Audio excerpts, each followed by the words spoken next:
Welcome to Joya Life Podcast, episode number 8. Today we're joined by Ali, who's a Brazilian living in Australia now, a citizen of Australia, who helps people by mentoring them, working in groups as well, to overcome trauma and get back to our true selves and find our true calling. We've got a fascinating chat lined up where we'll go all the way through her own backstory as well as what we can do just to be present today, as well as what we might think about for the future. So please listen in and don't forget to like and subscribe. But when did you get your ADHD diagnosis? In 2024. 2 years ago? 2 years ago. Oh, wow. Yeah. Wow. So you just, whole childhood, you're just a weird kid. Just weird to feel like I'm different for the other people, but also because I have the connection with the spiritual realms. So I also add another layer for me. Yep. Because I used to see spirits, I used to contact with them, and I want to feel belonging. So can you imagine like facing... When you say you see spirits, what do you mean? Yeah, see people that passed away. And how do you see them? They just want to communicate. What do you mean see them? You would like literally physically see them or just see them in your mind's eye? No, just physically see. Really? Yeah. It's just because a lot of people doesn't have this clairaudience or clairievidence. So when you... Clairvoyance. So you are able to see and hear them. So, but for me, I was very young and I couldn't understand. I didn't know how to deal with this. Yeah. It was a lot of information at the same time. First, because my brain operates in a different way. It's wired differently. You just felt different, but you didn't really understand why at the time. But on the top of everything, I was seeing spirits and talking to people that couldn't see. I was like, oh, she's the weirdo. She's not... Yeah. I'm thinking the same thing right now. Forgive me. And for me, I was like, I start to feel I'm not belonging and I want to be accepted by my friends and by the society. So that's why I remember asking God to do not see anymore, but I still was able to feel. So, and then later on, I was developing this ability to communicate with my grandparents, with people that passed away. And now my ability to connect with them is totally different because now I know how to connect with them. Now I know how to deal with those energies and also how to help people that sometimes need this connection with other realms. But back then, for me, was a kind of a new layer on top of my brain that wasn't operate in a normal way compared to my colleagues. Yeah. And when I was 10 years old, I started working because back then my father had a car accident and my cousin passed away. So we faced a lot of your father was okay after the accident or just... Yeah, he was after, but he was in the hospital. He couldn't work. Yeah. And he has to stop working. Wow. And he was a taxi driver. So all the... And at 9 or 10, you couldn't just take over Dad's job? Yeah, and was a hard time for us. Yeah. And that created a lot of trauma for me because first, financially, we couldn't survive. Also, my father was in the hospital. 3 weeks later, my cousin passed away. And we used to live close by. Yeah, and so I was just like by 9, 10 years old and I couldn't go to school because we got threatened by my uncle who he couldn't understand that my cousin passed away. So, and facing those trigger, because my mother was trying to helping my father. My father was in the hospital. We didn't have any income. 3 kids, because I have two siblings. I have 2 sisters, one younger and one older than me. Yeah. And I remember since that period, that age, I think I didn't sleep well. I think I developed a lot of cope mechanism in order for me to survive. Because I used to see my mom trying to sort it out, trying to make things happen, trying to cook and trying to survive. And that's why when I started to paying bills for my neighbors, cleaning the house, helping them in order for me to having my own money and start to get back to family. At least buy materials for school and things like that. Yeah. And when I was 13, I started a proper job in a corporate, but which was illegal back in Brazil. Yeah.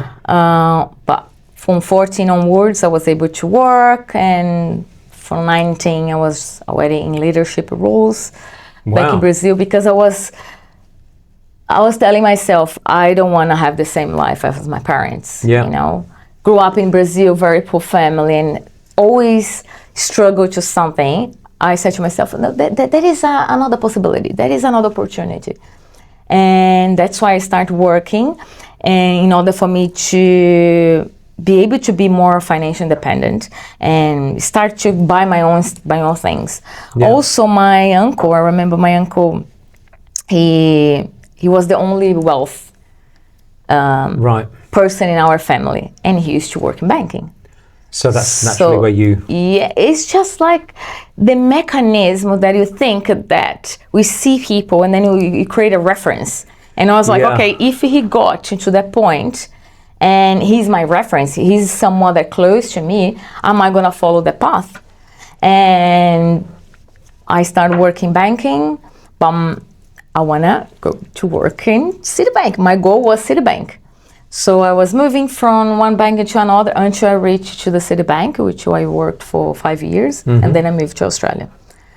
With Citibank, or just you left Citibank and then moved? I left Citibank and I moved to Australia. Yeah. But through all this process, was a lot of things that happened. I studied uni when I was 17 years old, and go to uni and work at the same time.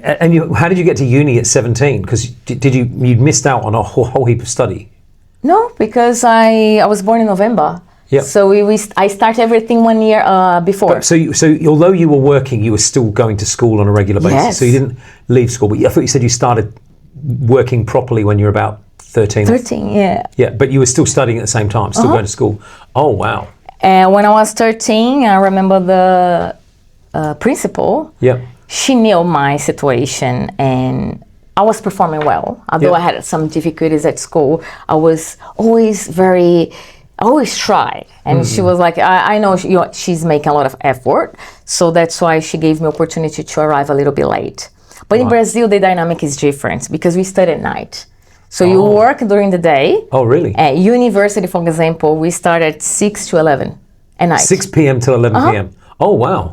Yeah. Oh, that's proper working. That's the way we work and study. If you're talking to a Brazilian that works and study at the same time, they used to work like on 9 to 6, 9 to 5, and then go to uni from 6 to 11.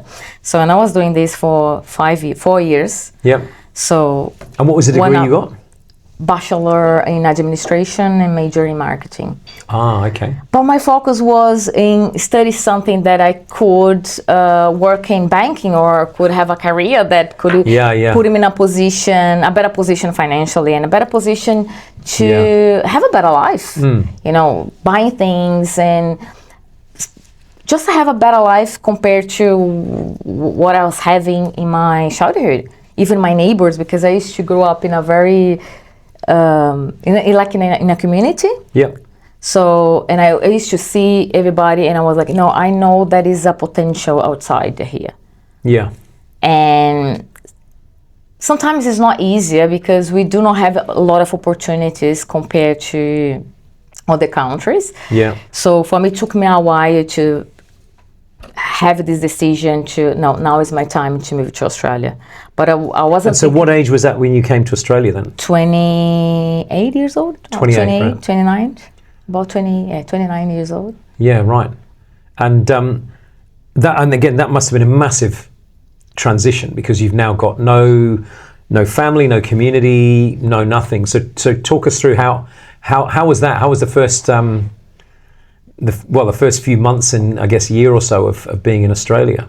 Well, actually... Did you go back into banking or...? No, when I was working for Citibank, I reached to a point that I was feeling totally unhappy.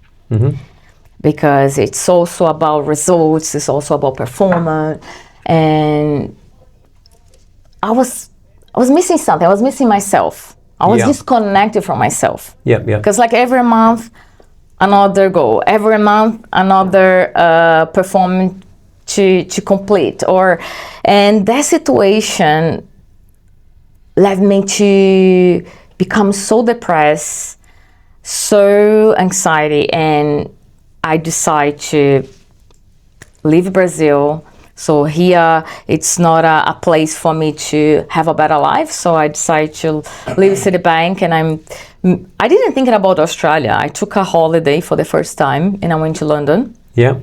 Just for me to be able to have a time to thinking about my life, because I was also like working and then went to uni and keep working, and I was just keeping moving, keep working without experiencing life pretty much. Yeah, wow. I didn't have a chance to travel because it's just paying bills. I was living like the paying bills survival mode all the time. Yeah. So when I had this opportunity to travel, I took like finally 30 days, which is 30 days, wow. Because before I had to pay uni, so I used to sell my holidays. Right, got you. You know, like that condition that you live in Brazil is totally different. Like we don't have this opportunity where the government, for example, pay your studies and then you pay later, as we have here in Australia. Yeah. So and you have to pay your own. I was very lucky in the UK when I studied. It was completely free, and my accommodation and living costs were paid while I was studying. Yeah, in Brazil only happens. It was the last year that happened. And every year after that, they reduced. And so now it's all pay. And they run up debts, but the debts are to private companies and you have to pay them back. Unfortunately, we don't have that system in Brazil.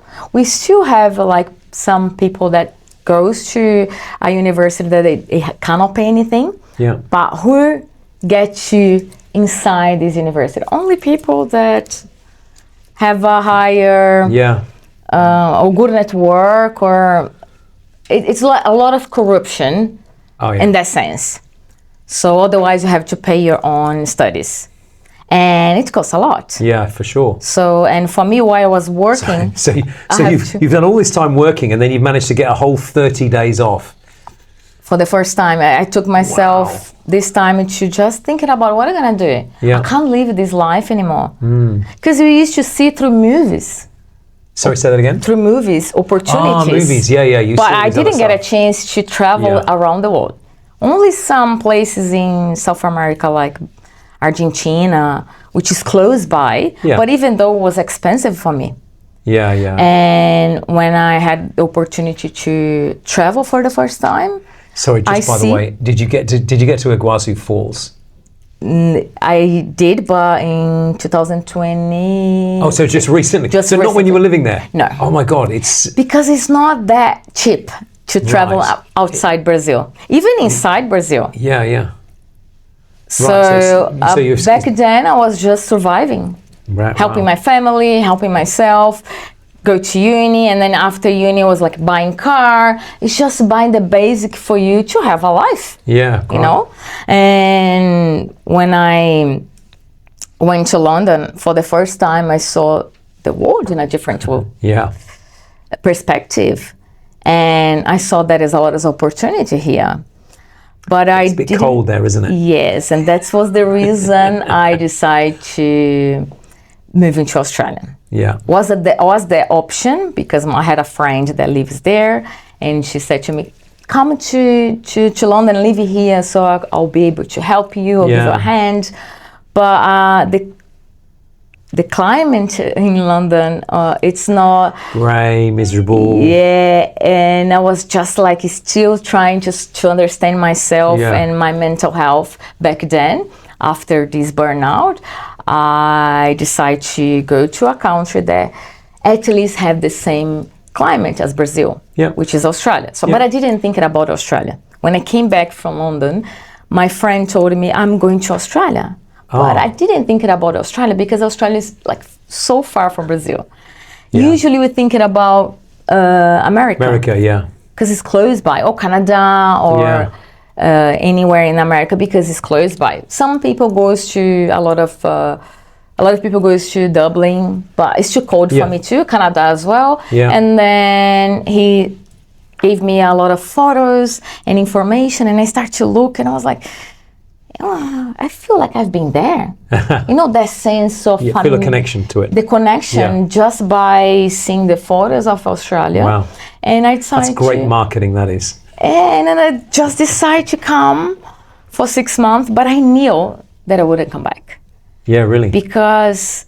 So you you came in just on a working holiday visa or a... No, it's study visa. A study visa. So and what you were studying when you came here? It's just English at the beginning, and then you go like to diploma or some certificate, and you choose which path you'd like to follow here in Australia. But you usually come for 6 to 1 year.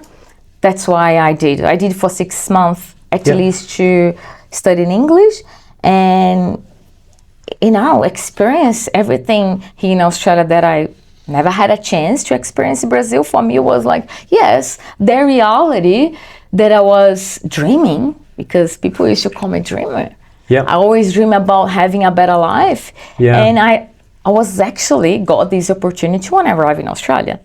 And even working as a cleaner or in a hospitality as a babysitter, I had a better life compared to Brazil in terms of security and also in terms of money. Yeah. Because like for someone that was working in Citibank, like a lot of status, a lot of responsibilities, but the money itself wasn't that good. So sometimes I was making more money here, work as a cleaner. Yeah. And with the opportunity to work more, like if I want to do extra work as looking after babies or do whatever. Like in Australia, gave me opportunity to know about myself and jump into this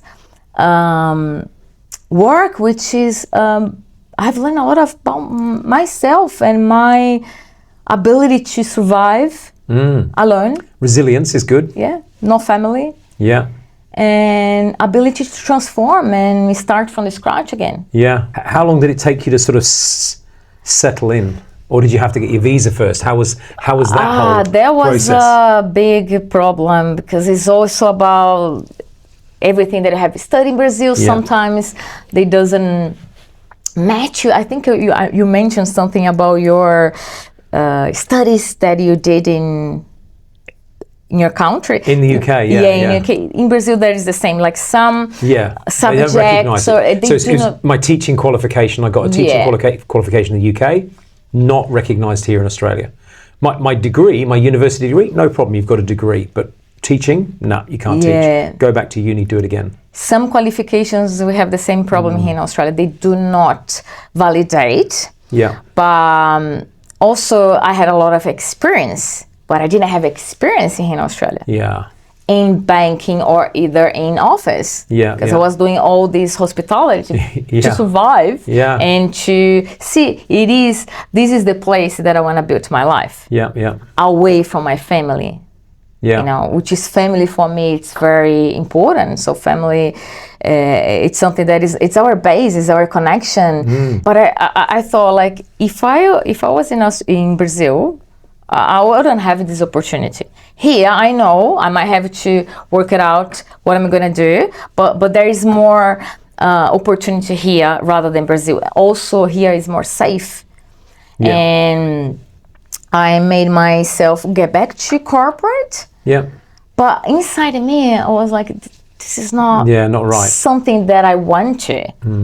But somehow, when you have a trauma, when you're very conditioning into things or into certain patterns, somehow I was making myself this excuse that this is safe for me, it's secure. Yeah. Which is not safe and not secure. Because when they want to fire you. Oh, that's right. If they would just want to cut the workforce, they see you gone. Nothing safe. But at least we create this safetyness.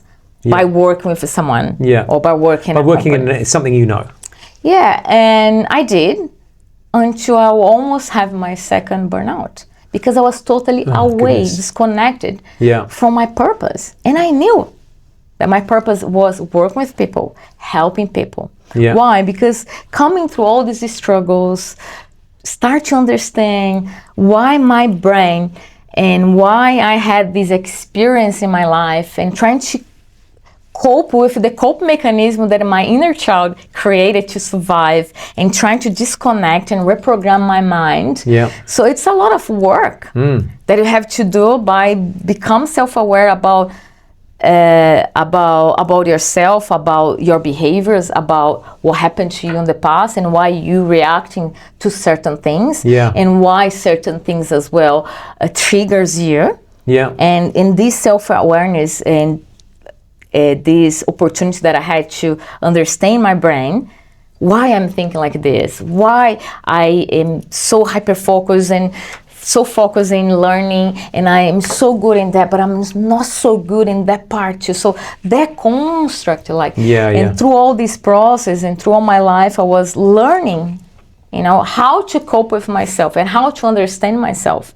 Yeah. And the more I was going deep, the more my path was revealed by having layers, because healing happens in layers. And the more you are committed to yourself to digging into, the more layers come, and the more easy it's for you to reprogram and say okay, this is serving me. Yeah. Or this is no longer serves me. This is a pattern that's coming from my mother, or this is a pattern that's coming from my father. Yeah. This is my mother's belief, or my father's belief, or my society belief. Because that is a belief that we carry as well from society. Yeah, we often don't even realize that we do. And impact us. Yeah. Because of the way people that we are connected, the 5 people that are more connected, you become one of them. Yeah, yeah. So when did you finally sort of get into your passion or your calling? Around COVID. Oh, really? Actually, I was starting before, because people used to open up and talk to me easily.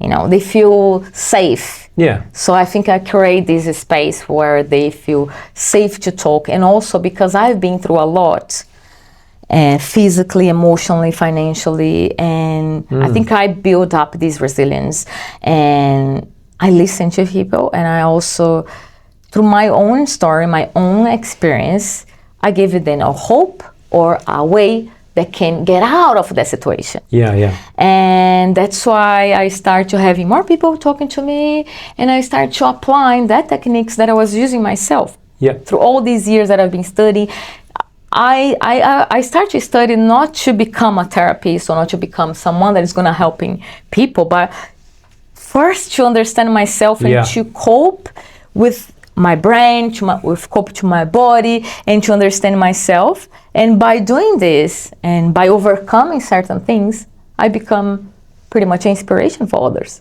Yeah, nice. And people start to just how did you do? How you overcome that? Did you have the same experience? It's yes, I've been through the same.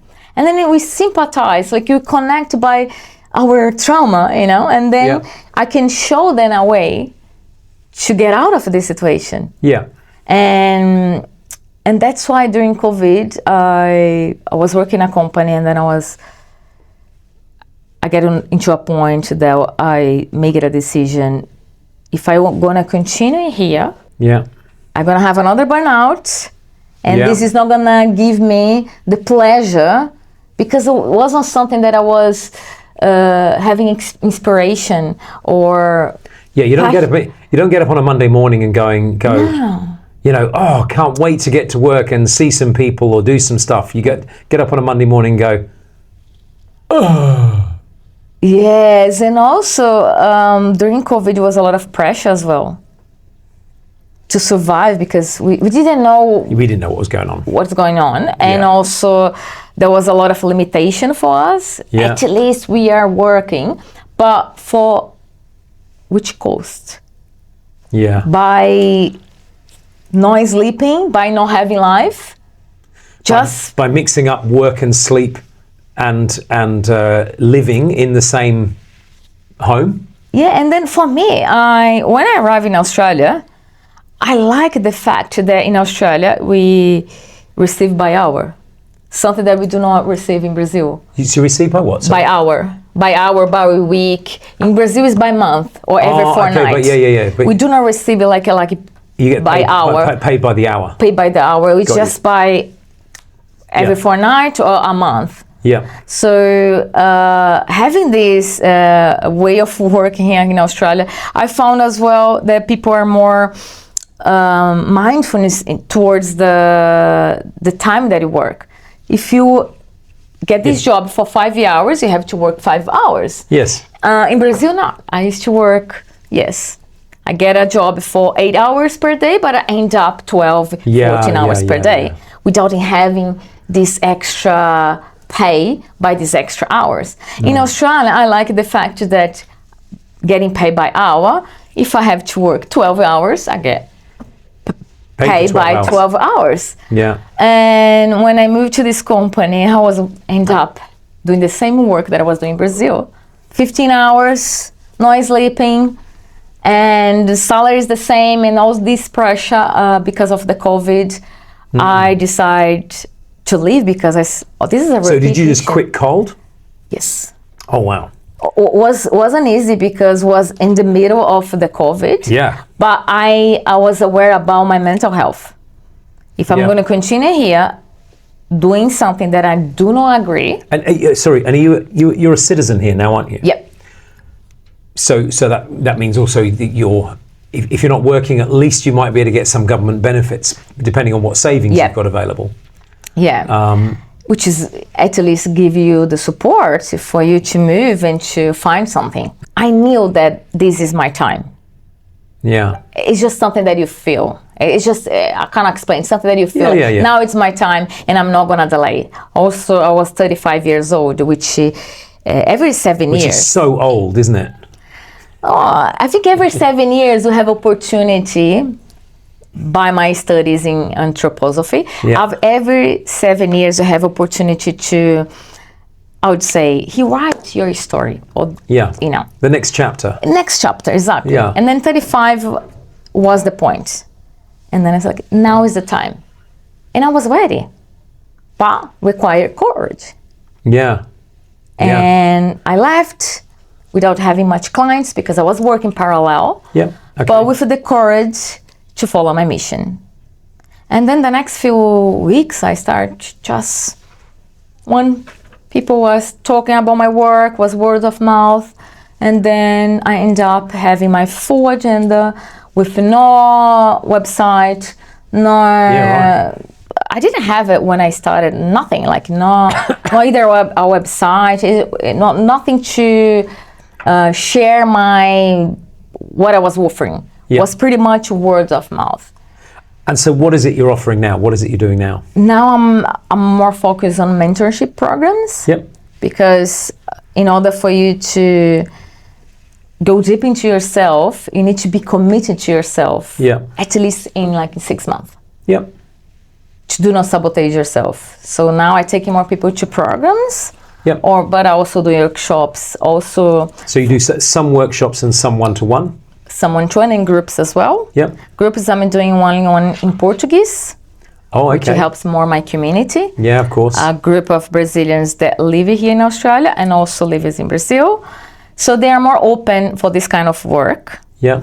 And they are more flexible in terms of go deep into their shadows and their trauma as well. So I created these programs that I take one-on-one client into 6 month mentorship where we go into all the process from childhood from childhood up until now. Up to now. Yeah. And also focus in depending on the goal or the trauma that they have inherited. And the trauma sometimes is gonna appear in a relationship, in finances, in their health, in all the areas of our life. So if you have something that's very inherited by your parents, for example, you carry for the rest of your life until you do the same, do something different by reprogram that belief or by reprogramming that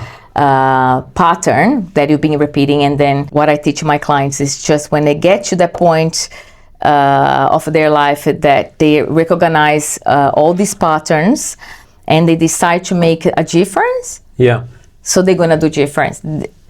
It's up to us. Like, it doesn't matter if my grandparents didn't have a better life or a better choice, or didn't have a voice. Yeah. I can have a voice. Yeah. I can choose differently. I can speak up my truth. Something that, for example, my mom couldn't speak. My grandmother couldn't set boundaries, for example. Yeah. So, and all those. What do you mean by setting boundaries? Set boundaries by saying no. Okay. When you just don't want to do something. Yeah, fair enough. And sounds simple, right? Yeah. But how many of us still have a difficulty to set boundaries? Yeah, interesting. And this is coming from patterns that we see from our parents. So up to 7 years old, we operate in an unconscious level. So we see through the field our parents behave. So if your father is a loving man and he provides and security and provide for the house, and he also provides emotional connection to my mom, this is the pattern or the lessons that I have learned based in everything that I have experienced up to 7 years old. Yeah, so it's more likely that you're going to want to try to do the same things. We do. Because this is a programming. We see our environment and we scan our environment up to 7 years old. Okay, mom doesn't speak up. We end up not speaking up because if your mother was someone that didn't have a voice, always say yes, even when she doesn't want to say no, we learn as a child that this is okay because our parents are someone that we learn from. But are we learning from both of them equally, or is it more likely that the girls are learning from the mum and the boys are learning from the dad, or is it we get both? Both and in their society too. Yeah, okay. The society that you're being exposed to. Because that would be more the case from sort of maybe you talk about the 7 years, 7 to 14, because then our friends tend to influence a lot more what we do than... Actually, because at the beginning, once you're born, you are more connected to your mother. Yeah. Because she has to nurture you. She has to feed you, to breastfeed you. Yeah. So that's why the connection becomes stronger with the mother. Yeah. So that's why the trauma, like whatever your mother has been through, has passed into you. But our mind cannot process this. We just feel in our body. Yeah. That's why the work that I do, it's not only with the mind. I work with the body. Because the body keeps the score. The body keeps the score. There is even a book called The Body Keeps the Score. Is there? Yeah. Do you know who that's by? We'll find it and put the link. Yeah, the name is The Body Keeps the Score. Yeah, right. And whatever happens to you, you might gonna freeze, you might gonna collapse. Because this is our survival response. Yeah, they're learned responses. And then we create coping mechanism to survive. Yeah. Okay, if I was born in an environment that always about saving money, do not spending, and scarcity, which is exactly the environment I was born. So it become hard for me as an adult to reprogram that. Sometimes it's not a great idea to reprogram some things. Sometimes it's good. Sometimes you can keep the things from the past, and sometimes you need to go past. Yeah. I'm a tight ass because I was one of 9 kids, and there was no money in our household either. So, and everything was counted. If there was money missing from mum's purse, we were all lined up. Who's been in my purse? There's five pence. It's about 10 Aussie cents. 10 cents missing from my purse. Who's been in my purse? And everyone would panic. And then we'd have the conversation, but no one would have taken the money. But it was always down to, but I took some money to pay for the papers. Like, yeah, but that's only this much. No, it was this much. Oh, the price went up. Okay, that explains it.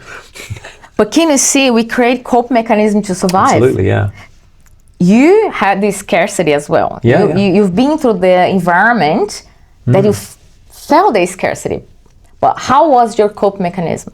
I'm gonna work, I'm gonna save money, I'm not gonna live in that environment. Absolutely. that my little boy... I don't want to be broke. Exactly. Because we create cope mechanism all the time. But sometimes these cope mechanisms are not good and not beneficial for us. Yeah. Sometimes we create this cope mechanism by keeping ourselves quiet, by not communicate about our emotions. Yeah. And when this is going to show up? I definitely do. I probably did that much more when I was married for a long time, and I learned to just, certain things, just say nothing. But why? Because they show up in the relationship. Because in the relationship is where we create intimacy. Or not. Or not. Because there is a difference. Yeah. About having sex. Yeah. And have intimacy. Yeah. In order for you to have intimacy, you need to be vulnerable. Otherwise, there is not intimacy. If you're not able to be vulnerable with your partner, you can't create intimacy. You're having sex only. Or if your partner doesn't respond well to vulnerability. Yeah, because you're going to feel not heard, not seen, not understood. Yeah, that's right. But why you attract to those kind of partner? Yeah. To heal the wound inside yourself. Yeah, maybe. Because what happened to us when you go to life, people are mirrors. People are what? Mirrors. Oh, mirrors. To reflect what do we need to work on ourselves. Yeah, right. And relationship is the best to teach us. Life itself, of course, if you do not have a relationship, like a intimacy one, a love relationship, this is going to show up at work or with a friend. And how might that show up differently? If you don't have an intimate relationship, how's that going to show up in the workplace or with friends? Through your boss. In what way? For example, a wound which is very common for women, repress as well our emotion, because when we are vulnerable, especially around our cycle. So as a woman, we go through cycle, right? Yeah. Like the moon. Yeah. And actually the same cycle like the moon. The moon has a cycle of 28 days. 7, 7, 7, 7. Our internal cycle, it's 7, 7, 7, 7. Yeah. Same as the moon. So that's why our problem now is because we disconnect ourselves from nature. And nature can teach us how to live a better life. Men are like the sun. Men are linear. Men are expensive. Expansive or expensive? Expansive. Expensive. Can be expensive as well, but expensive. Because men work with the brain. Yeah. Man operates with the brain. Yeah. Woman operates with the heart. Yeah. Men are logical. More into the logical, rational things, structure. You guys are amazing with this. By nature. By nature. Yeah. Okay. By nature. Yeah. You guys are amazing to structure things, to put things in place. And us as a woman, we are more in the intuitive side of it. That's why if you go back to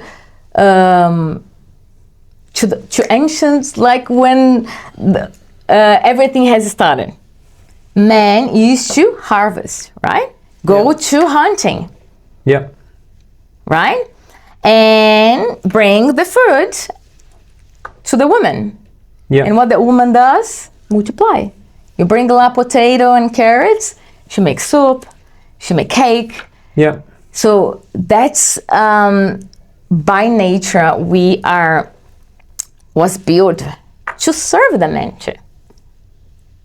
But is it easy to serve the man now when all the polarities are completely misaligned? Because women sometimes are more in their masculine energy. Yeah. Men sometimes more in their feminine energy. Yeah. And we are not in our polarities. Yeah. Where we have these strengths by nature. By nature, men have more muscles. That's why you have testosterone. We do not have testosterone. Yeah. Like in the same level, but we have progesterone. We have a lot of hormones that in 7 days, which is our period, we have the opportunity to clear our body and release this. Yeah. But we cannot control when you have this spike of hormones in our body. Yeah. So that's why it's so hard for men to understand, because men, it's more linear. Yeah. We are going into cycles every single month. But a man that hunts every day, kill like 2 lions, and now he come back home. What do you need? Love, attention, care. But you haven't, as a man, biologically, we don't know how to do this, but you want it. Yeah. Bottom line, if you ask everyone that be in a relationship, what do you like to feel? Heard, seen, and understood by your partner. And appreciated. Yeah, because you want this love, and women can go and take you deep into this. This is our job to do, and we are good at if we are in our feminine energy. Yeah, we can take the man into this vulnerable space, into that place that you're not gonna show off at work, because at work you have to be aware about, who is coming. Is there any other animal that's gonna come on my way here? Yeah, we don't get many lions at my office. Yeah, but you always have a problem. When I say lions, could be problems. Yeah, okay. In corporate, if you bring this to corporate, it's gonna be opportunities, challenges, whatever they might be. And man doesn't like to feel weak. Yeah. It's hard for men to even accept that they are maybe facing a depression or any mental health issues, because they need to show up at work that they are good.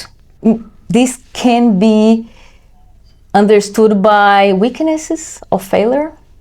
So a man go to work and they have to say, no matter what's happening in the house or in my brain, I have to show up here and show up everything's okay and look after, because also you guys are leader. Men know how to lead. When they lead from the heart. Yeah, I think there's a lot of women that know how to lead as well. Yeah, but but they tend to lead in a different way. Yeah, using more masculine energy. Or force, or masculine force. No, when a woman is so embodied they are feminine, they lead differently. Yeah. But nowadays, what I can feel is just the disconnection within ourselves. Yeah. And our polarities, and in something that we are good at. As a nature, women are here to serve. Only women has a womb. Yeah. So life comes from? Yeah, from the womb. From the woman. Even the man was born through a woman. So life itself comes from here, from us. Only women has this portal, and it is a portal. But, well, I was going to say that, do you think then it changes for women once they go through menopause or perimenopause? As well. Yeah. Change hormones, mood. Yeah, but I mean, does it mean that it changes how they are going to behave and react, and maybe they've got different kind of energy at that stage? Yes. For example, I am in a perimenopause right now, which is requires a lot of attention about my body and my behavior, and sometimes I cannot control it. It's just like something out of our control because of the hormones. Like being a teenager again. Yeah, it's painful. So that's what happened. But I think that's also opportunity for us to give a birth to something. I don't have kids, for example. Right. So, but doesn't mean that I cannot create anything. Yeah. This is a portal, and I create whatever I create. The book, my work, coming from here, from this portal.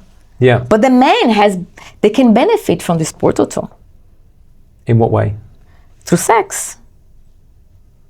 There is a book called Become Supernatural from Dr. Joy Vitale. Yeah. No, Dr. Joy Dispenza. Dr. Sorry, who Spencer? Dispenza, Joy Dispenza. Become Supernatural. Become Supernatural. Yeah, I think he's dedicated one chapter only to talk about the sexual energy. Right. But more towards neuroscience. Yep, okay. He used more towards the science and the brain. Yep. So when we have the intercourse, we have this connection, we create life. A baby can come through that connection. Can you see how potent it is? Yeah. We create a life through sex. But we also have sex without creating life. Because we can create projects, ideas. So even, I think it was Steve Jobs, if I'm not wrong, he mentioned that when he wanted to create something, or he was stuck in something, he used to call his wife, prepare the bath. Right. We're going to have amazing connection. Yeah. Why? Because I need to solve a problem at work. Because we can do this intentionally. Wow. We can direct this intentionally. That's why a lot of people are now into Tantra. Tantra? Yeah. Because it's the connection that's not only about the sex, it's the connection. Yeah. Connection with the breath, connection with the body, the touch. Yeah. And by having this, we connect to our truth, to ourselves, and then we can become vulnerable. Then we can disarm ourselves. And does that mean, would you suggest that we, all of us, need more connection and more touch? Because when we look at different cultures, South Americans tend to be more tactile. Yes. Than English are very not tactile at all. Yes. In England, when you meet someone, you shake their hands. That's it. You will never shake that person's hand again. Whereas in Brazil, it's like you see. No, just come. Come here, give me a hug. No, and then I don't know if you notice, I hug heart to heart. I like that. On the opposite. Yeah. And then people feel very confused, and I was just like, because I need to feel you. Yeah. But that's the way, for me to connect to you. Remember when I came in here? When you came in today, people feel like sometimes like. I was from a family that didn't hug. We didn't hug at all, and I was very confused when I went traveling for the first time. And when I was going away traveling, my mum, who for her she was feeling like her son was disappearing, she gave me this really nice long hug. And I remember the exact feeling and thinking, God, that was really nice. But we've never done that before. And so now whenever because I've got family back in the UK still, whenever I see family, whenever I see people that I care about, we'll have a proper big hug. Why? Because activate a memory. Correct, activates a memory, but also because I just remember how good it felt. And even I've got one of my best friends is English, and he's very, hands off. But when I arrive and when I leave, I come here, and I have to warn him. He's like, "Come here, big guy," give him a big hug, and he's like, "Oh, go on then." Sometimes a hug is more than enough. Yeah. Sometimes you don't need to speak or say anything. Yeah. When you hug, especially like heart to heart, we just disarm ourselves. Yeah. We just feel loved, cared of. I think that each one of us desire on a deep level. We desire to be seen, to be heard, and to feel loved. But depending on the society, or where you were born, where you as you mentioned, in my family, we didn't have this connection by hug each other. But once you received that hug, register a memory. Yeah. Because it was connected to your truth. Yeah. To the deepest part of you. And it's interesting, actually. I was married for 30-something years, and I left the relationship. COVID, funnily enough, was a thing that kind of led us down, broke a lot of habits, and then we didn't kind of form new ones, and we were just not right for each other going forward. I since met someone else, and we just celebrated our second anniversary together, and we met online. And so she went back to the online dating profile, and one of the things I put in my dating profile is that, I'm not really that, into touchy-feely. And she's gone, this is so not true, because when we're together, it's always, you can't help it. You just kind of put your hand on each other, or we could just be sitting and watching TV, but while we're watching TV, I might be just stroking a leg or rubbing a foot or doing something, because it's that feeling. And she's like, you know, we drive in the car. I find it hard to drive in a car without kind of putting my hand out. And likewise, she'll be reaching out to me. And that's such a normal thing now. But 2 years ago, it was yeah. But can you see your body feels good because you feel loved by that type of caring. Yeah. You feel like someone is holding your hand or give you a hug or just touch your face. You feel like someone is cared. Yeah. Someone is thinking of me. Yeah. And that created like this sense of being loved. Yeah. Yeah, very much so. Even if you didn't have this experience back home. Yeah, yeah. That's why a lot of people feel when they are in a good relationship or healthy relationship, sometimes they sabotage themselves because they never had this experience before. Right. So the nervous system doesn't know how to cope or how to do with a healthy relationship.